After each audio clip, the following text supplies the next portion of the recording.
খ্রিস্টপূর্ব 1160 অব্দে ব্যাবেল নামক দেশের দক্ষিণে ফাদ্দান আরাম নামক এক শহর ছিল।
হে মহান ইস্তার, হে সকল প্রভুর মাতা, হে আমাদের দয়ালু প্রভু, আমাদের জন্মদানকারী মঙ্গলদাতা প্রভু, এই অবুঝ শিশুটিকে আরোগ্য দান করুন আর তার মা জননীকে আনন্দিত করুন। এই অবুঝ শিশুর মাতা প্রতিজ্ঞা করেছে প্রভু, তোমার দরবারে সে মূল্যবান হাদিয়া প্রদান করবে।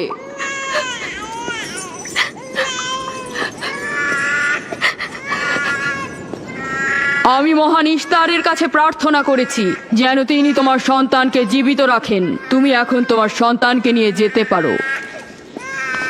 তুমি তোমার সন্তানকে ঠিক সেভাবে মানুষ করবে যেন সে বড় হয়ে নিজেকে ইস্তারের সেবায় বিলিয়ে দিতে পারে। আপনিও মহান ইস্তারের কাছে আমি অনেক কৃতজ্ঞ। মহান ইস্তারের ওপর রহমত বর্ষিত হোক। আপনার ওই ইস্তারের মেহেরবানিতে আমার মৃত সন্তান জীবিত অবস্থায় ফিরে এসেছে। ইস্তার মহান, তার ওপর রহমত বর্ষিত হোক। ইস্তার মহান, তার ওপর রহমত বর্ষিত হোক। মহান ইস্তার, তার ওপর রহমত বর্ষিত হোক। ইস্তার মহান, ইস্তার মহান, তার ওপর রহমত বর্ষিত হোক। এই বাচ্চাটির মতো আমাদের সন্তানও নিশ্চয়ই সেরে উঠবে, তাই না? ইস্তার খোদা দয়ালু ও শক্তিশালী, তিনি নিশ্চয়ই আমাদের বাচ্চাকে সাফা দেবেন। হ্যাঁ, আমারও তাই মনে হয়। চলো যাই। তোমাদের এ কি হলো? তোমরা তো নিজেরাই ফেরেশতার সেজদা পেয়েছো, আর এখন কিনা নিজেরাই নিজেদের সেজদা করছো। এই পৃথিবীর সৃষ্টির সকল কিছুই ইনসানকে তাসলিম করে, আর তোমরা কিনা প্রাণহীন নির্জীব পাথরকে তাসলিম করছো। এই শোনো, খবরদার বলছি, তুমি এসব বেহুদা কথাবার্তা বলে আমাদের খোদাকে অপমানিত করবে না। আমি এই কথাগুলো নিজে থেকে বলছি না, আমি খোদা কর্তৃক প্রেরিত কথাগুলো এই কিতাব থেকে বলছি। এটি হচ্ছে আসমানি সহি কিতাব, যা আমার দাদা ইব্রাহিম নবীর উপর নাজিল হয়েছিল। আমি তার দিনের অনুসারী এবং এই কিতাবের প্রচলন ও দাওয়াত প্রদানকারী। নিজে থেকে কিছু বলছি না। ওই আসমানি কিতাবে কি লেখা আছে আমাদের খোদাদেরকে অপমানিত করতে হবে? আমি অপমান করছি না, শুধু প্রশ্ন করছি। যদি জেনে থাকো তাহলে উত্তর দাও, আর যদি না জেনে থাকো তাহলে স্বীকার করো। তোমাদের জিজ্ঞাসা করছি, ওই মন্দিরে রাখা ইস্তারের মূর্তিগুলো কি তোমাদের প্রভু, নাকি তোমাদের তৈরি বস্তু? ইস্তার তোমাদের উপর প্রভাব বিস্তার করে নাকি তোমরা ইস্তারের উপর? ইস্তার তোমাদেরকে শাসন করে নাকি তোমরা ইস্তারকে? পাথরের তৈরি ইস্তার যদি দুর্বল ও অক্ষম হয়ে থাকে, তবে কি করে আমাদের বাচ্চাদেরকে সাফা দেয়? সত্যি কথা, আমরাও দেখেছি। হ্যাঁ, তার হাকিকাত আছে। ইস্তার তার সন্তানকে সাফা দিয়েছে, আমি দেখেছি। ওই প্রজ্ঞাবান যিনি তোমাদের আহাজারি শুনেছেন, তিনি তোমাদেরকে সাফা প্রদান করেছেন, না ইস্তার? যদিও তোমরা খোদা ছাড়া প্রার্থনা করেছো আর তিনি ছাড়া তোমরা সাহায্য চেয়েছো, কিন্তু তিনি সকল কিছু সম্বন্ধে অবগত আছেন, তাই তোমাদের আহাজারিতে তার রহমত বর্ষিত হয়েছে, তোমাদেরকে সে সাহায্য করেছেন। সাধারণ দৃষ্টিতে তোমরা ইস্তারকে দেখেছ, অন্তর্দৃষ্টিতে দেখনি, তাই মূল সাফা প্রদানকারীকে চিনতে পারোনি। ইয়াকুবের কথার মূল অর্থটা আমি এখন বুঝতে পারছি। সে চাইছে যে আমরা আমাদের খোদাদেরকে বাদ দিয়ে তার খোদার ইবাদত করি। আমরা আমাদের খোদার অনেক কল্যাণকর কাজ দেখেছি, তোমার খোদার কি দেখছি? আমি তোমাদেরকে সকলের চাইতে ঊর্ধ্বে অবস্থিত খোদার দিকে আহ্বান করছি। তিনি সৃষ্টির সকল কিছুর চাইতে ঊর্ধ্বে। তাই নাকি? কি করে বুঝবো তোমার খোদা অন্যান্য সকল খোদার চাইতে ঊর্ধ্বে? তুমি আর তোমার খোদা ও ইস্তারের মন্দিরের ধর্মযাজকের মতো স্বর্ণরৌপ্য লুটে নিতে চাইছো না, তা কি করে বিশ্বাস করব? আমার বাস্তব অবস্থা হচ্ছে আমি গভর্নর লাবানের নিয়োজিত রাখাল। আমার কোনো কিছুই নেই, আর কোনো কিছুর জন্য আমি কারো কাছে প্রতিদানও চাইনি। তোমরা কি আমাকে আমার কাজ অন্বেষণ আর রাখালি করা ছাড়া আর কিছু করতে দেখেছো? দেখেনি জন্য কি এখন আমাদের দেখতে হবে? তুমি হয়তো সুযোগের অভাবে ভালো আছো, নয়তো তুমিও কোনো অংশে কম যেতে না। তোমরা সবাই একই রকম। ধর্মকে তোমরা মুখোশ বানিয়ে নিজেদের আখের গুছিয়ে নাও, সহজ সরল মানুষদের ঠকিয়ে তাদের সম্পদের রাজা হও। তোমার কষ্ট বুঝতে পারছি। তোমার সন্তান মৃত্যুর কোলে ঢলে পড়েছে, অথচ কেউ তাকে সাহায্য করতে এগিয়ে আসেনি। না ইস্তার জাদুকর, না ওই মন্দিরের খোদা ইস্তার। তাই সকল খোদাকে দোষারোপ করার অধিকার হয়তো তোমার আছে। মন্দিরের অক্ষম ইস্তারের সঙ্গে আমার কোনো কাজ নেই। আমার কথা তোমার না দেখা প্রভুর সঙ্গে। আমরা অনেক ধৈর্য ধরেছি আর অনেক কষ্টও করেছি।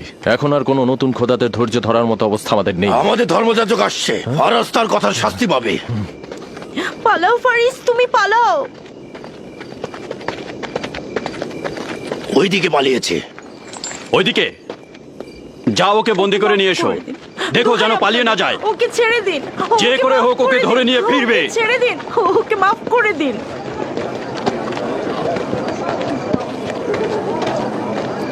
যদি শুধুমাত্র গভর্নরের জামাতা না হতে, তাহলে আমি জানি তোমাকে কিভাবে শায়েস্তা করতে হয়। মন্দিরের কোনো প্রতিনিধির সাথে আমার কোনো কাজ নেই। তোমরা সবাই চলে যাও। ইয়াকুবের কুফরি কথায় তোমরা কেউ কান দেবে না, আর কেউ বিশ্বাস করবে না। তোমরা কি কেউ দেখছো না? হ্যাঁ, এই ইয়াকুব তার কুফরি কথাবার্তার কারণে ফাদ্দানে দুর্ভিক্ষ নিয়ে আসছে। আমাদের ধর্মযাজক ঠিক কথাটাই বলেছেন। ইস্তারের অভিশাপে বালা মুসিবত আসার পূর্বেই চলো চলো আমরা এখান থেকে চলে যাই।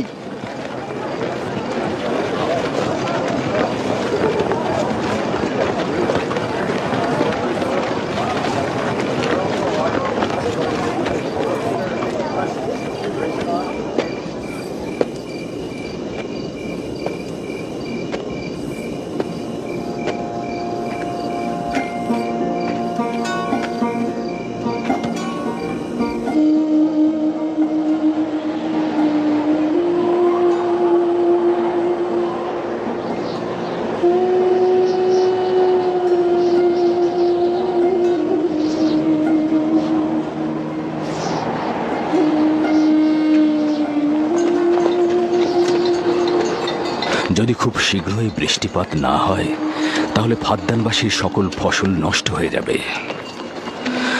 আশা করছি মহান খোদা অতি দ্রুতই বৃষ্টিপাত প্রদান করবেন। ওখানে কি হচ্ছে বাবা? এটা ফাদ্দানবাসীর প্রাচীন রীতিনীতি। এখানে ইস্তার নিয়ে কেউ কটু কথা বললে তাকে আগুনে নিক্ষেপ করে হত্যা করা হয়। বিচার করা হয় না সে সত্য বলেছে কিনা।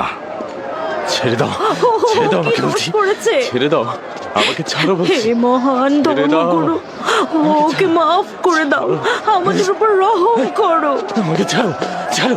আমার কি দোষ? আমি তো কিছু করি নাই। আমি কি বলেছি তোমাদের? আমাকে আমাকে এভাবে বেঁধে নিয়ে যাচ্ছ।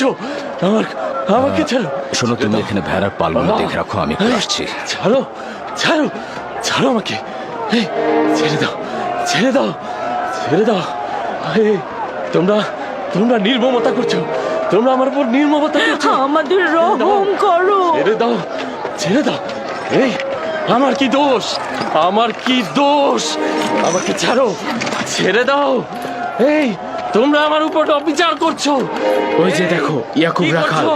গভর্নর লাবানের জামাতা। এটা ঠিক করছো না। আমাদের উপর দয়া করুন, আমাদের উপর রহম করুন। কাফের শাস্তি একটাই। ফাদ্দানবাসী, তোমরা দেখে রাখো। তোমরা অবশ্যই শাস্তি পাওয়া উচিত। একদম ঠিক না, আমার উপর অবিচার হচ্ছে। আমি কিন্তু আমাকে এভাবে অমানবিক ভাবে পড়ানো হচ্ছে। এটা তোমরা সহ্য করো না। তোমরা জেগে ওঠো। রক্ষা করুন, ওকে রক্ষা করো। আমাকে বাঁচাও, বাঁচাও ফাদ্দান। ফাদ্দানবাসী, আমাকে বাঁচাও! ফাদ্দানবাসী, আমি বলছি আমি কোনো অন্যায় করিনি। অভিযুক্ত ফারাজ ইস্তারের শত্রু ও পাথর দিয়ে ইস্তারকে আক্রমণ করতে চেয়েছে এবং আমাদের খোদাকে অসমর্থ ও নালায়েক বলে আখ্যায়িত করেছে। ফাদ্দান শহরের প্রাচীন রীতিনীতি অনুযায়ী যে আমাদের খোদা ইস্তারকে অবমাননা করবে তাকে অবশ্যই আগুনে নিক্ষেপ করে হত্যা করা হবে। ফাদ্দানবাসী, তোমরা কি এরকম চুপ করে পাথরের মতো আমাকে দেখে যাবে? তোমরা কি কিছুই বলবে না? আমাকে এরকম অমানবিক ভাবে অত্যাচার করে পোড়াতে যাচ্ছে এই লোকজন। তোমরা কি কিছুই বলবে না? তোমরা কি নিশ্চুপ হয়ে সারা জীবন দেখে যাবে? ফাদ্দানবাসী, দয়া করুন। রক্ষা করো আমাকে, কেউ তো এগো। একদিন আমার মতো তোমাদেরকেও এভাবে পুড়িয়ে ফেলবে ওরা। তোমরা চুপ করে থেকো না। তোমরা এভাবে আমাকে মেরো না, আমার প্রাণ ভিক্ষা দাও, আমাকে এভাবে মেরো না। বেহুদা কান্নাকাটি করো না, হয়তো রক্তের মূল্য পরিশোধ করো, নয়তো আগুনে পুড়বার জন্য প্রস্তুত হও। তাকে আগুনে ফেলো না। আমাকে এভাবে পুড়িয়ে মেরো না, রহম করো। আমাকে প্রাণ ভিক্ষা রহম করো, দাও। ওকে ছেড়ে দাও। হে দাও। ফাদ্দানের জনগণ, আমাকে মেরো না। আমাদের রহম আমি একটা কথা জানতে চাই, তার রক্তের মূল্য কত? মূল্য কি তুমি পরিশোধ করবে? না, ও নিজেই তো ইস্তারের শত্রু।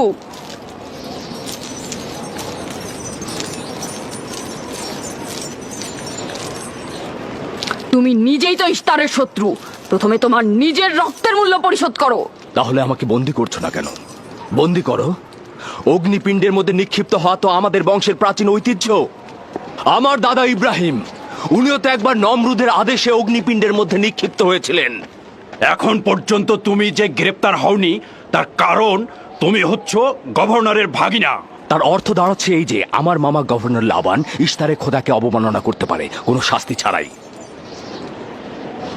ওকে গ্রেপ্তার করো আর ওর দাদার মতো ওকেও আগুনে নিক্ষেপ করো।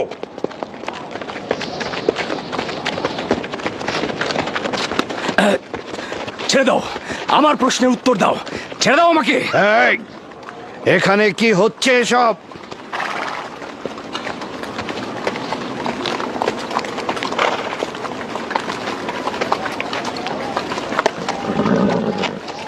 ওকে ছেড়ে দাও আর অভিযুক্তকারীকেও মুক্ত করো। ফারাসের অবশ্যই শাস্তি পাওয়া উচিত। যখন ইয়াকুব জীবনের মূল্য পরিশোধ করতে চায় তখন তোমাদের কোনো অধিকার নেই ওকে শাস্তি দেবার।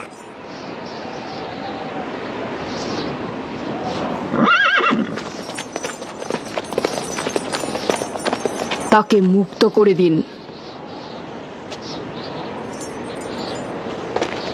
ইয়াকুব, তুমি অবশ্যই ফারাসের জীবনের মূল্য স্বরূপ 500 দিনার পরিশোধ করবে। হ্যাঁ, কোনো সমস্যা নেই, আমি এই অর্থ পরিশোধ করব।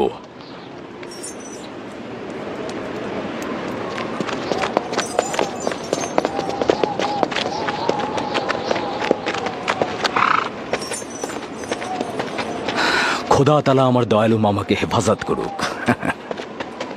ইয়াকুব, আমি তোমাকে কতক্ষণ এরকম বিপদ থেকে বাঁচাতে চোখে চোখে রাখবো?